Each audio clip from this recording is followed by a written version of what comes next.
बंगाल में अधिकारी के फैसलों से भी सियासी गर्मी दिखाई दे रही है।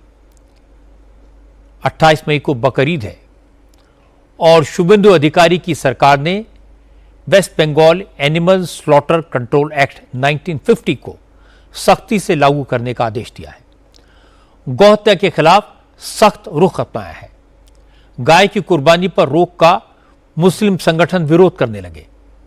इसके खिलाफ हाईकोर्ट चले गए, लेकिन आज कलकत्ता हाईकोर्ट ने भी क्लियर कर दिया कि इस्लाम में गौकशी जरूरी नहीं है, इसका मजहब से कोई लेना देना नहीं है। असल में बंगाल में गाय, भैंस या किसी बड़े पशु को स्लॉटर करने के लिए वेटरनरी अफसर का सर्टिफिकेट लेना होगा। 14 साल से कम उम्र के पशु का वध नहीं किया जा सकेगा। इसके साथ साथ पब्लिक प्लेसेस पर कुर्बानी को बैन कर दिया गया है। लेकिन मुस्लिम संगठनों का कहना है कि ये सारी पाबंदियां मुसलमानों को परेशान करने के लिए लगाई जा रही हैं। मुसलमान अपने मजहबी रीति रिवाजों से समझौता नहीं करेंगे।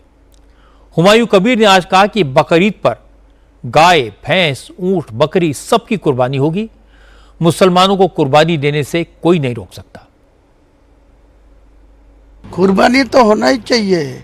ये 1400 साल से ज़्यादा टाइम से सारा इंडिया नहीं है, सारा देश का विश्व का जो मुसलमान है सब लोगों को वो कुर्बानी, पशु कुर्बानी देते हैं। कुर्बानी का अलग एक महत्व है। वो कुरान का निर्देश है। जितने को पास कुर्बानी देने का हिम्मत है, पैसा है, तो उनको वो करना ही चाहिए। तो अल्लाह के खुशी करने के लिए अल्लाह ने जो निर्देश दिया कुरान में, वो तो मानना ही चाहिए। हर मुसलमान ये मानेगी, किसी को ये नहीं रोक सकता।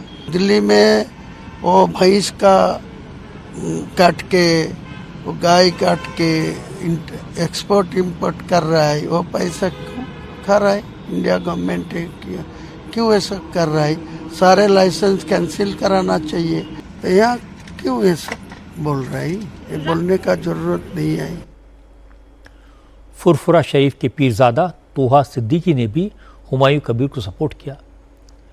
तोहा सिद्दीकी ने कहा कि भारत से भारी तादाद में बीफ एक्सपोर्ट होता है, कहीं कोई पाबंदी नहीं है, तो फिर बंगाल के लिए अलग कानून क्यों?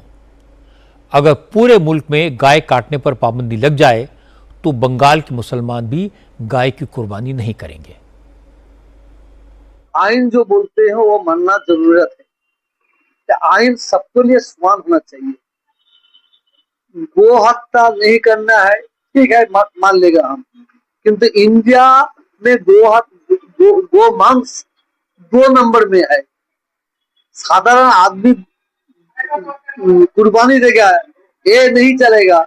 अब देश का गोरू गाय को जबा करके विदेश में भेज देगा, वो जायज है, वो ठीक है। आइन क्या है? सबको बंद करना है।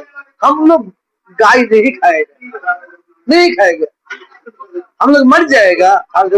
हम तो छोड़ दिया है। किंतु इंडिया में हर जगह और उन राज्य देखिए और गाय मनुष्य चलते हैं। तो क्या है, वहां चलेगा, यहाँ नहीं चलेगा, वहां चलेगा, यहाँ नहीं चलेगा। या आइन तय ही होगा इंडिया के लिए। बंगाल में गाय की कुर्बानी पर रोक का मसला अब नेशनल इशू बन गया है। जमात इस्लामी के प्रेसिडेंट अरशद मदनी ने कहा, गाय को लेकर रोज रोज का विवाद खत्म होना चाहिए। सरकार गाय को राष्ट्रीय पशु घोषित कर दे। गाय काटने वाले और गाय बेचने वाले दोनों को मुजरिम माना जाए। सरकार गाय काटने वालों को मौत की सजा का प्रोविजन कर दे। इसके बाद सारा झगड़ा खत्म हो जाएगा। गाय के नाम के ऊपर बाबा कत्ल कर रहे हो लोगों को। किस लिए कत्ल कर रहे हो? तुम कहते हो कि गाय को मत ज़बा करो, मैं कहता हूं एक कदम आगे बढ़कर मत ज़बा करो। मैं मुतालबा करता हूं, तुमने जिस तरह मोर को नेशनल बर्ड बना रखा है, मैं मुतालबा करता हूं गाय से मजहब हिंदू का जुड़ा हुआ है, तुम उसको नेशनल जानवर बनाओ। जो बेचता है कसाई को वो भी मुजरिम है। जो खरीदता है वो भी मुजरिम है, जो खाता है वो भी मुजरिम है, जो ज़िबा करता है वो भी मुजरिम है। हम तुम्हारे साथ हैं। हम कहते हैं, दावा करते हैं, मुतालबा करते हैं कि गाय को मोर की तरह नेशनल बर्ड है वो, इसको नेशनल जानवर बनाओ और हर सतह पर जहां गाय के साथ जुल्म हो उसको पकड़ करके फांसी के तख्ते पर चढ़ा दो। हमारा मुतालबा सबका मुश्तरक मुतालबा है। हम मुतालबा करते हैं कि गाय को कौमी जानवर बनाओ। आज ये खबर ये आई कि कलकत्ता हाई कोर्ट ने भी गाय की कुर्बानी पर किसी तरह की रियायत देने से इनकार कर दिया है। ममता सरकार में मंत्री रहे सिद्दीकुल्ला चौधरी इस मामले को लेकर हाई कोर्ट गए, लेकिन हाई कोर्ट ने रिलीजियस ग्राउंड पर रियायत देने से इनकार कर दिया।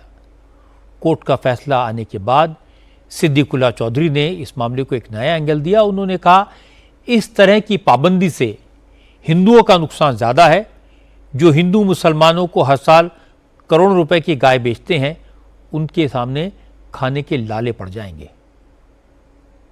कि इस कानून के जरिए से हिंदुस्तान के जो कॉन्स्टिट्यूशन है, दस्तूर है, वह डायरेक्ट हिट हो रहा है, उसको खराब किया जा रहा है।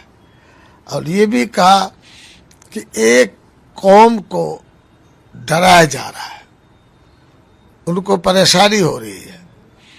ये भी बताया कि हाट में गोरू भैंस बिकना बंद हो गया, तो इसमें आर्थिक स्थिति में बहुत कमजोरी आएगी। जादव जो गाय भैंस पालते हैं, ग्वाला कहते हैं हम लोग, इन लोगों के साथ मुसलमानों का करोड़ों का धंधा है, साल भर में चलता है, ठप पड़ा हुआ है। गरीब और मिडिल क्लास के लोगों को आर्थिक स्थिति में आसमान जमीन का फर्क आएगा। अब मैं आपको इस मामले में पश्चिम बंगाल की नई सरकार का पक्ष सुनवाता हूं। शुभेंदु सरकार में मंत्री अग्निमित्रा पॉल ने कहा, इस मुद्दे पर बेवजह शोर मचाया जा रहा है। न किसी पर बैन लगाया है, न किसी के साथ भेदभाव किया गया है। बंगाल सरकार ने कोई नया कानून नहीं बनाया। 76 साल पुराने 1950 के कानून को सख्ती से लागू किया है। इससे किसी को क्या दिक्कत है, और दिक्कत है तो वो कुछ नहीं कर सकती। देखिए, हमारा राज्य में जो नियम है 1950s का जो नियम है, बहुत सख्त नियम है। और हम लोग ये भी नहीं बोल रहे कि जो बिजनेस चल रहे है उसको बंद करना है, लेकिन हमारा स्ट्रिक्ट नियम जो 1950s का नियम में ही लिखा हुआ है, 14 साल के नीचे के कैटल को काटा नहीं जाएगा। और जो कैटल एकदम ही असुस्थ है या अपाहिज है या एज हो गया है, उसको पर्टिकुलर ऑफिसर्स उनको सर्टिफिकेट देना होगा। तो सर्टिफिकेट अगर आप लोग दिखा सकते हैं तो इसमें तो कोई प्रॉब्लम नहीं है। लेकिन 1950s का जो आइन हमारे राज्य में है वो दूसरे राज्य में नहीं है, और ये राज्य में बहुत सख्त है। ये अलग बात है कि अभी तक वो आइन लागू नहीं किया गया था, क्योंकि पिछला सरकार बहुत सारा आइन नहीं मानते थे, वोट बैंक का हिसाब करते थे। लेकिन इस सरकार में वो नहीं होगा, क्योंकि हम लोग काउस को माता भगवान समझते हैं। तो ये थोड़ा सा सेंटिमेंटल इशू भी है, लेकिन नियम तो सबके लिए एक ही है। बात वही है, ममता के शासन में मुसलमानों को खुली छूट थी। बंगाल में बकरीद पर बकरे काटो या गाय, कोई पूछने वाला नहीं था। हुमायूं कबीर का यह कहना कि गाय भैंस ऊंट बकरी सबकी कुर्बानी होगी, इसी मानसिकता का परिचायक है। मुसलमान भाई बहन ये अच्छी तरह जानते हैं कि गाय का वध करने से हिंदुओं की भावनाएं आहत होंगी। वैसे भी बंगाल में गौहत्या के खिलाफ कानून है। हाई कोर्ट ने भी कहा कि बंगाल में गाय नहीं काटी जा सकती। इसका सबको सम्मान करना चाहिए, सबके सेंटिमेंट का ध्यान रखा जाना चाहिए।